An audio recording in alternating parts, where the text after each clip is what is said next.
and planners of terror and to destroy their terror infrastructure. What I do not state here, of course, is the often stated determination of India and its intolerance to terror. It set into motion a very diligent and microscopic scarring of the terror landscape across the borders and the identification of terror camps and training sites. The locations that emerged were numerous, but as we deliberated more, we realized that some of these terror hubs were now bereft of any presence and had preemptively been vacated, fearing retribution from us. There was also a term of reference and our own binding, self-imposed restriction to target only terrorists and thus prevent collateral damage. There were 9 camps that you are now all familiar with, which were confirmed by our various intelligence agencies to be inhabited. Some of these were in POJK, while there were others that were located in the Punjab province in Pakistan. Nefarious places such as Muridke, the hub center of the Lashkar-e-Taiba, has over the years bred infamous characters such as Ajmal Kasab and the likes of David Headley. What followed was a careful scrutiny of each of these sinister locations, their layout, configuration, even the type of construction in each structure, and the terrain obtained around these. This was with an obvious intent to deduce and identify the exact vector that was required for their neutralization, as also the eyes in the sky that we would send up to ensure that we brought back evidence that we had indeed targeted what we set out to. The precise images of these engagements on that fateful and historical night have already been showcased during the first press statement on the 7th of May that was helmed by our Foreign Secretary. I have no doubt in my mind that we achieved total surprise, and those strikes across those 9 terror hubs left more than 100 terrorists killed, including high-value targets such as Yusuf Azhar, Abdul Malik Rauf, and Mudassir Ahmed that were involved in the hijack of IC-814 and the Pulwama blast. The line of control was also violated soon after by Pakistan, and the erratic and rattled response of our enemy was apparent from the number of civilians, inhabited villages, and religious sites such as Gurudwaras that were unfortunately hit by them, leading to a sad loss of lives. The Indian Air Force played a major part in these strikes by engaging some of these camps, and the Indian Navy provided wherewithal in terms of precision munitions. The Indian Air Force obviously had their assets up in the sky, and I will here request Air Marshal Bharti, the Director General of Air Operations, to detail for you the methodology that the men in blue adopted to successfully manifest this mission. Thank you, Rajiv. A very good evening, ladies and gentlemen. It indeed is a difficult time that we have to come here like this and brief you. We could have done without this, but we had no choice. As the DGMO has detailed, the event was precipitated by the Dastardly Act at Pahalgam. The sequence of events have already been detailed. We carefully selected the targets, and out of the 9 selected targets, the target systems that were given to the Indian Air Force were the notorious training camps at Bhavalpur and Muridke. These being further from the international boundary. Through critical target system analysis, we analyzed what was to be done to annihilate these targets and plan to engage these targets with precision air-to-surface guided munitions so as to avoid collateral damage. The modalities of planning process, I will not go through at this instant. However, what I would like to show you is the results that we achieved through our targeted airstrikes. Could I have the second slide, please?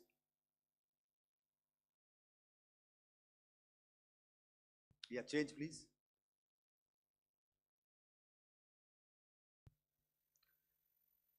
Okay. This is what the terror infra at Muridke looks like. If you see, north is as indicated, and to the right is east, where the international boundary lies. Could we have the next slide, please?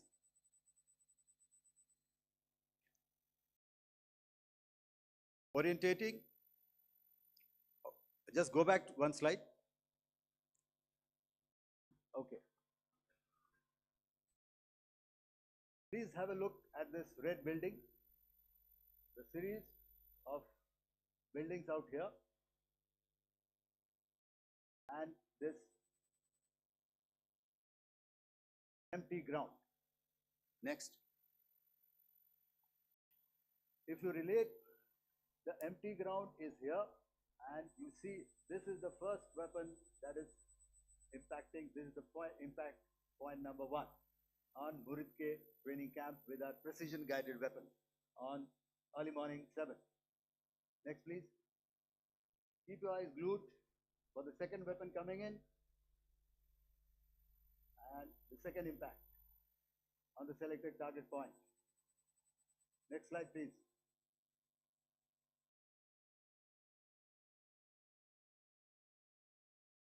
Third weapon, third impact. Continue. Fourth weapon, fourth impact. So through these targeted and precision targeting, we addressed the target at Muridke, which was the terrain infrastructure. Can you hear me? All right. Okay, I'll come closer to the mic. Now we go to the next target, which is the Bhavalpur training camp. Next slide, please. Okay, just wait. So the effect, if you see, the impact point, if I can point out, this is the impact point. The ammunition has gone through the roof and it has created a blast inside, the photographs of which you would have, all of you would have seen. And the red building, after that, there was this double-story building. It has been completely decimated by precision targeting. Next, please. The target system, which was in the north, a series of buildings. I will show you how it looked. Next. Completely destroyed by our precision targeting. Next. Now coming to Bhavalpur, this is the target complex that we are dealing with, a fairly large target complex. So we had to carefully choose the points that we needed to address, which were high value and which would meet our stated objectives of eliminating the terrorists. I would like to draw your attention to this red canopy, and in relation to that, I would cover the targets. One target system is a series of buildings here, other one here, and other one out here. Next slide, please.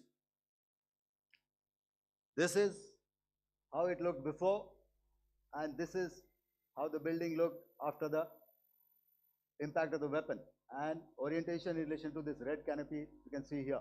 Next please. Before, next, and after. The roofs have completely collapsed. Next. This is the target system. Next. Precision targeting, and we have achieved our objectives here. Next.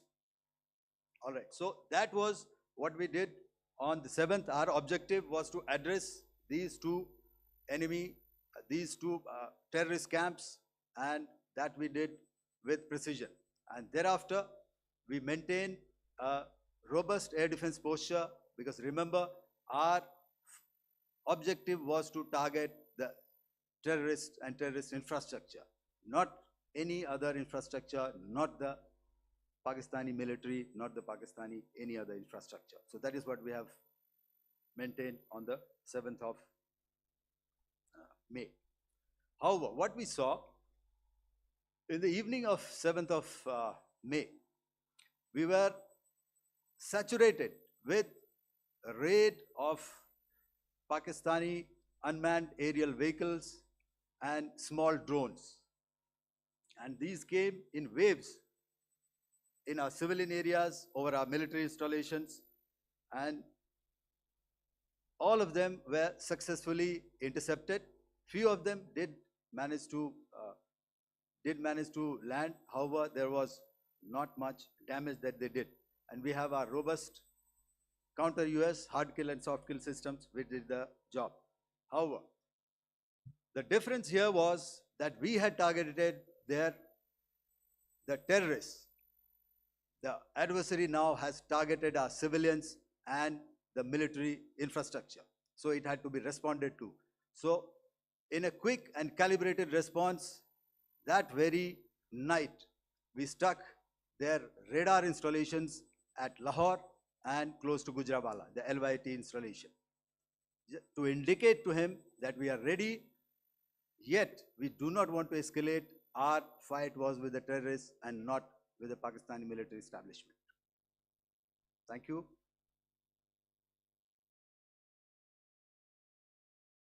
Thank you, Air Marshal Bharti. So, ladies and gentlemen, he's outlined operations not only on the night of 6th and 7th of May, when Operation Sindoor commenced, but also on the subsequent night. Being well aware and familiar with the congenital and impulsive nature of our adversary, and even though we did attempt to reach out and communicate our compulsions to strike at the heart of terror to my counterpart in the immediate wake of Operation Sindoor, the request was brusquely turned down,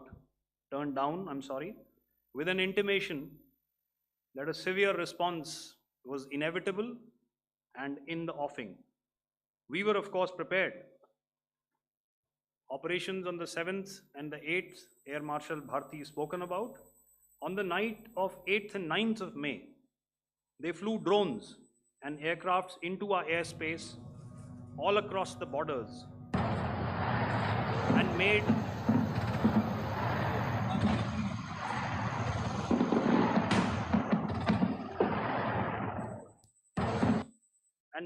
largely unsuccessful attempts to target numerous military infrastructure.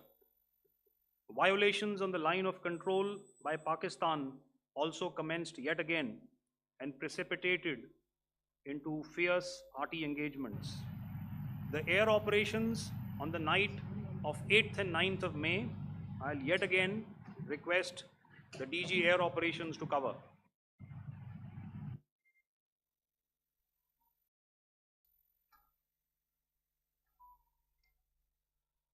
So I just covered what happened on the night of 7th and 8th. What we found that on the night of 8th and 9th, starting as early as 22:30 hours, our cities had a mass raid of drones, unmanned aerial vehicles, UCAVs, starting right from Srinagar, going down right up to Nalia. it was a mass raid in waves and it was relentless. However, we were prepared and our air defense preparedness ensured that there is no damage on ground or to any of the intended targets that the enemy might have planned for. The difference between 7th night and 8th night was that on 7th night, he sent in his Iha class of UAVs. However, these UAVs can go some distance, they are armed. However, on the 8th, less numbers of armed UCAVs were there or UAVs were there, and more numbers of quadcopters, maybe for surveillance or just for harassment of his SAM sites at Malirkant. This also included his surveillance radar sites at Lahore and close to Gujranwala. These were suitably addressed, and thereafter his drone attacks continued even till morning, which we countered, and during the daytime there was some respite. Here I would like to bring out another aspect. What we found was that while the drone attacks were being launched from somewhere close to Lahore, enemy had allowed his civilian aircraft to also continue to fly out of Lahore. Not only his own aircraft, but international passenger aircraft, which is quite insensitive, and we had to exercise extreme caution, even at the cost of some tactical disadvantage, to ensure that there is no damage to any of the civilian aircraft. And this was also brought out in our press briefing during the day. So I will now hand over to my colleague to cover the events of 9th onwards. On land, we also undertook certain measures such as deployment of air defense and electronic warfare assets to establish an integrated grid with the Indian Air Force, and I have seen and heard some of you wax eloquent about the benefits of such an architecture when it comes to negating and combating air intrusions. We also carried out deployment to include movement of our forces in the land, sea, and air domains.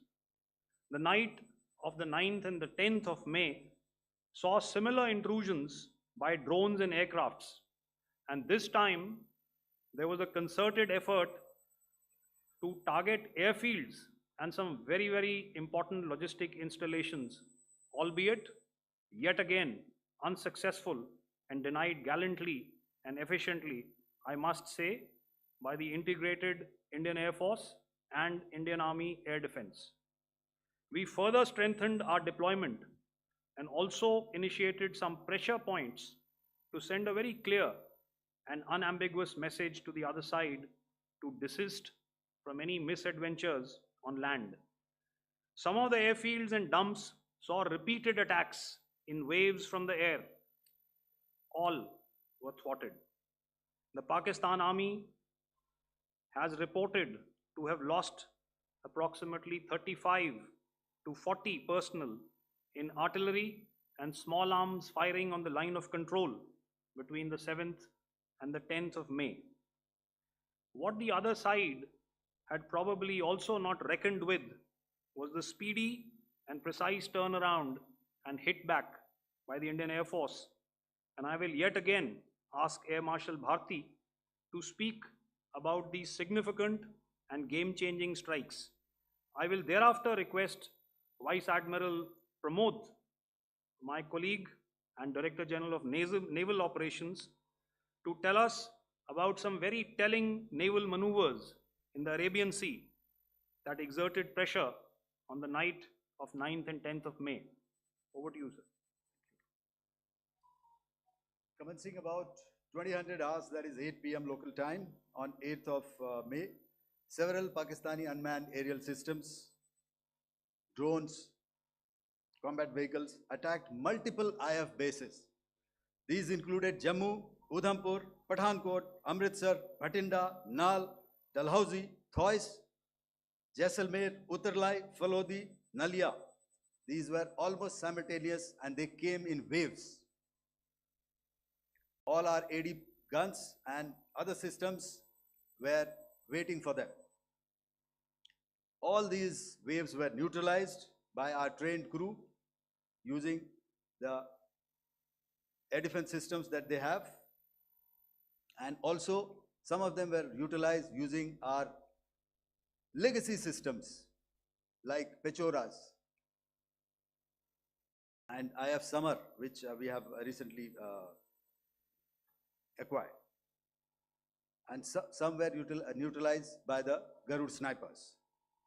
There was no damage on ground from these incursions and these mass raids, if I could call them, from the Pakistani side. However, following these relentless attacks on our air bases, on our forward positions, and on our civilian targets, this was time to convey some message to our adversaries. And therefore, a decision was taken to strike where it would hurt.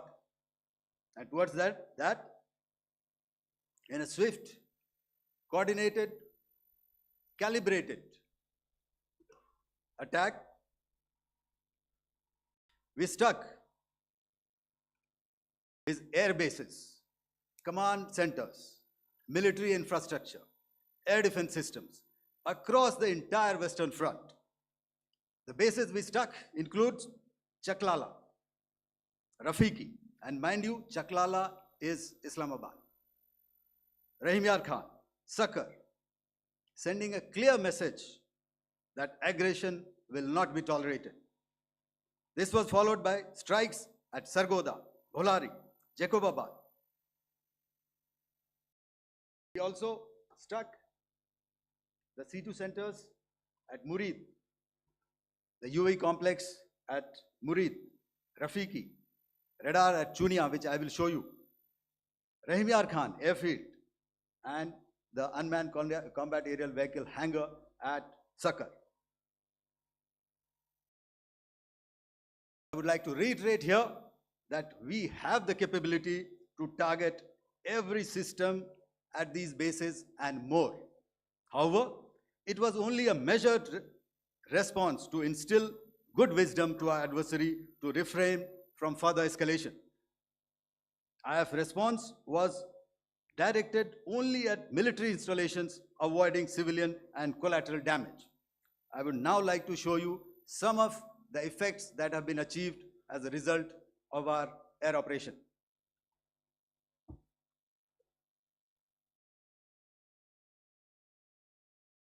Here is the Pasrur air defense system, if you could see. Zoomed up view, this is the radar mounted on a high tower. And after the strike,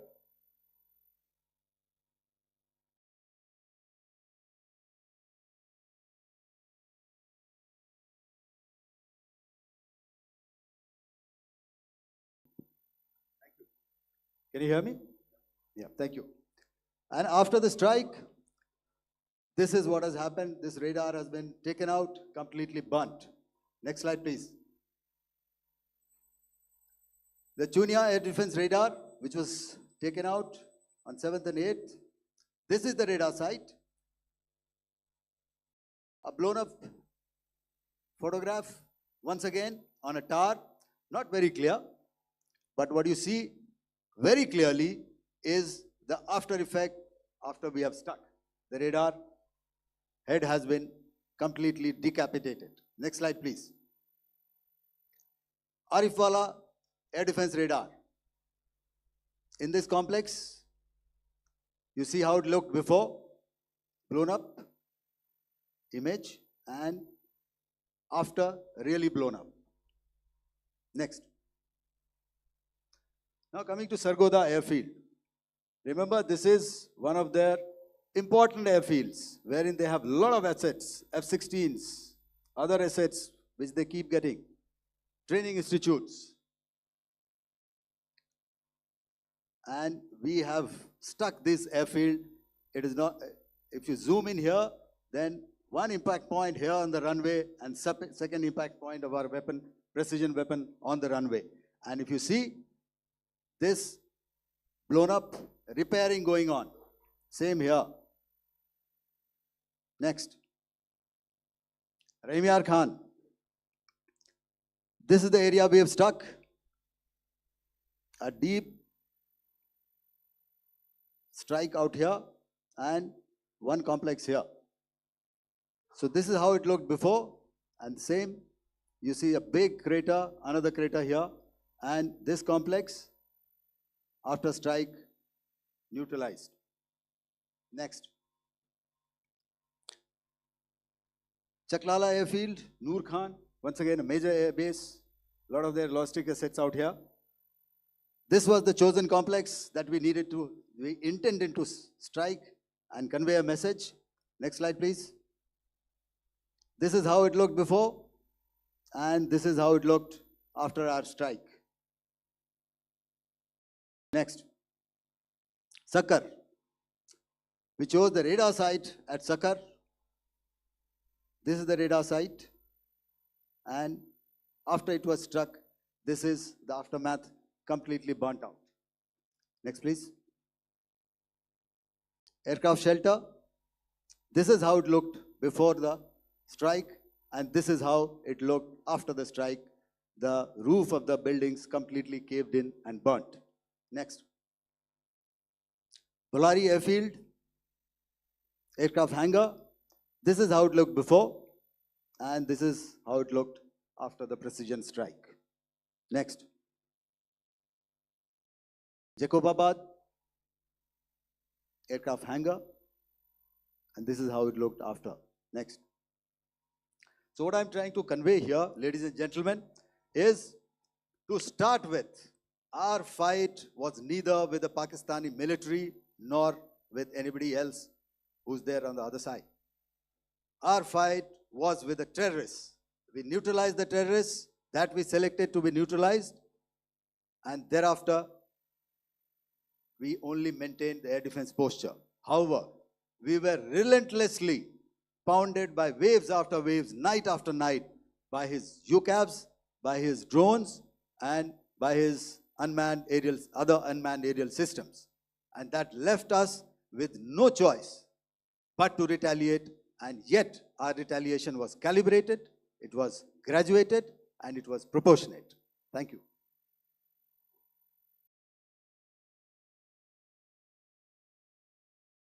Good evening, ladies and gentlemen.